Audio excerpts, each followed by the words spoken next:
This is my Life Application Study Bible. It's a New International Version. And in the introduction to the book of Nehemiah, it says this: gripers, complainers, self-proclaimed prophets, and armchair quarterbacks abound. It is easy to analyze, scrutinize, and talk about all the problems in the world. But we really need people who will not just discuss a situation. Instead, they will do something about it. Nehemiah saw a problem and he was distressed. Instead of complaining or wallowing in self-pity and grief, Nehemiah took action. We don't talk all that much about Nehemiah. He's not typically a hot biblical topic in the church. This guy wasn't, like a powerful king. He wasn't one of Israel's great prophets. He was just an ordinary person like you and I. And so we don't talk a whole lot about him. And since we don't talk a lot about him, you may not be familiar with his story. So let me give you a little bit of background. Nehemiah was a Jew, but he was raised in Persia because a long time before he was born, the Jewish people were overthrown. You might remember that history lesson that we had some time back. The Jewish country of Judah was seized, and Jerusalem, the capital city, was completely burned to the ground, and 4,600 men, according to the book of Jeremiah, 4,600 men were carried off with their family into captivity, and they had to live in the Babylonian Empire in exile.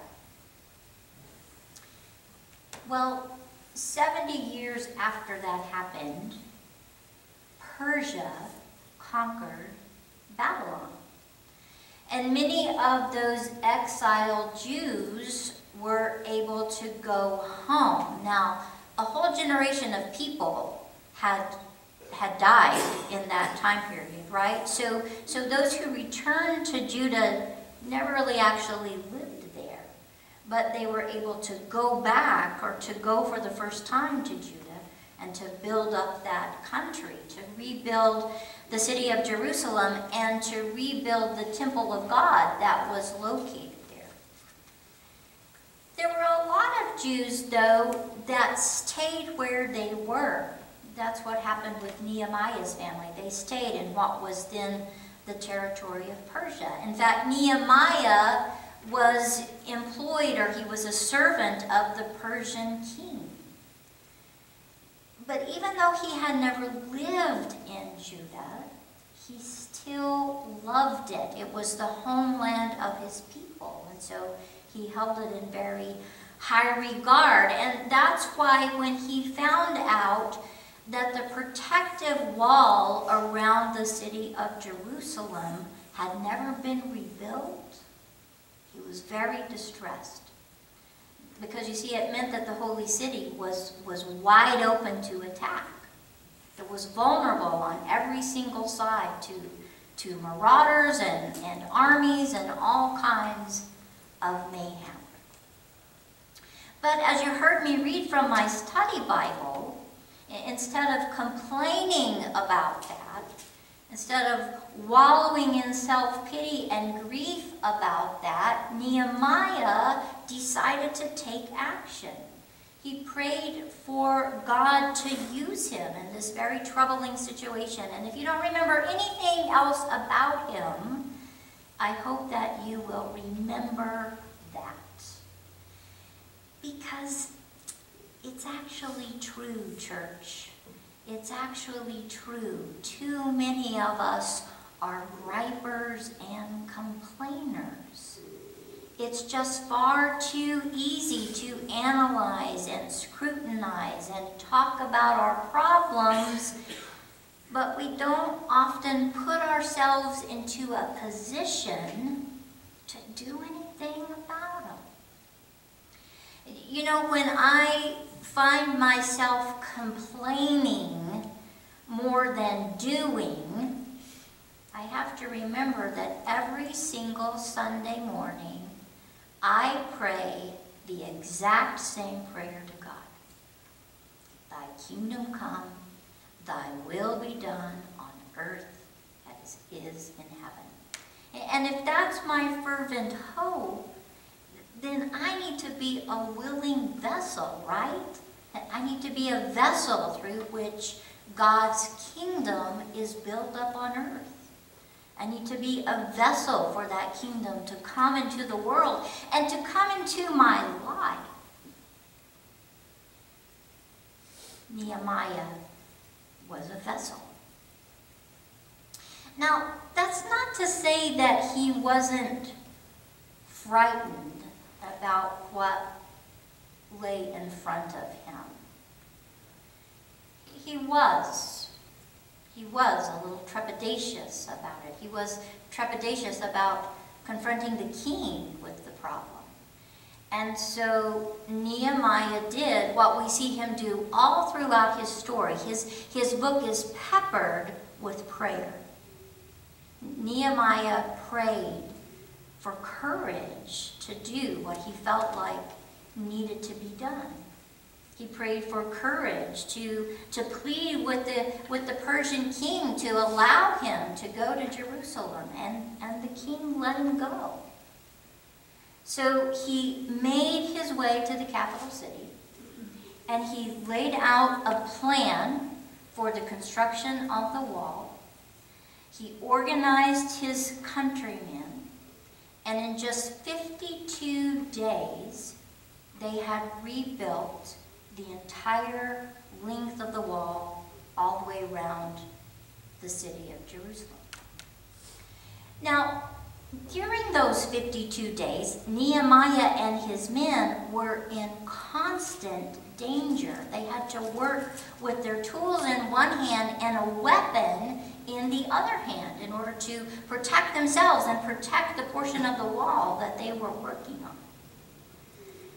But thanks to their persistence and their perseverance, after 9 very long decades of national procrastination, 9 decades of not getting that wall built, these men came together, and that protective surrounding was completed for the holy city of Jerusalem.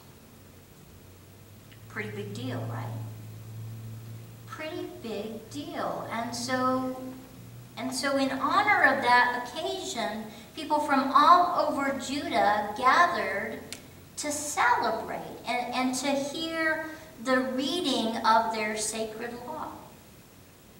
But as they listened to that law being read, they were filled with great sadness. They began to weep, and they began to mourn as they realized that they weren't living their lives in accordance to God's will. Just like Jerusalem without that wall, the people themselves had been vulnerable to all sorts of mayhem in their life when they had not been in relationship to God. So grief just kind of overtook them about their past. They were paralyzed there in that moment. But once again, Nehemiah stepped up to rally his people, and he reminded them that they were gathered there on that day for a sacred reason. It was a festival for the Lord. It wasn't a time for sorrow. They were there to celebrate. They were there to celebrate all that God had done for them and all that God could do and would do through them. This was a day for merriment. So don't be grieved, Nehemiah said, because the joy of the Lord is your strength. The very first time I read the book of Nehemiah, well, there's a whole lot going on in that book, and it names a lot of people that I was not sure how to pronounce, and told a lot of statistics, and so I didn't have a great deal of understanding about what I was reading. But from the get-go, those words just popped off the page at me, and they've stayed with me in a very powerful way ever since. The joy of the Lord is your strength. When I read that, I know without a doubt why Nehemiah was so successful. Now, yes, indeed, he did have gifts for the job that he took on. He was this great planner. He was a wonderful organizer, and he had this incredible ability to inspire people. But that's not really what made him successful. Nehemiah accomplished his goal because he found joy in his relationship with God. And it was the depth of that happiness that gave him great strength. It strengthened him to appeal to the king. It strengthened him to face his enemies. It strengthened him to overcome all kinds of obstacles and opposition. And it strengthened him to accomplish what he put his hand to. So for me, this story of Nehemiah is a very loud reminder that dwelling on our problems and the problems of the world will never, ever improve them. You know, we can gripe and we can complain about all of the bad things we see happening, and we can wallow in self-pity about the way that we have lived our life up to this particular point. But things will never change if we don't become open vessels through which the will of God can be made manifest. And it is precisely our relationship with God and the joy that is born out of knowing God and knowing the change that God can create, which strengthens us then to be instruments of holy transformation. We know a great deal scientifically about our attitude as far as our mental health. If you want to stay physically healthy and mentally healthy, then you need to maintain a positive attitude, right? We know that's true. We know that's true. But it's true for our spiritual life as well. We need to live in the joy we know by knowing God. Nehemiah found great joy in the Lord, and that empowered him within and without, because he celebrated all that God could do and all that God would accomplish through his very capable hands and his very willing heart. You have to have both. He wasn't a powerful king, so we don't hear a lot about him. He wasn't one of Israel's great prophets, so he's not often the discussion of Sunday school and Bible study.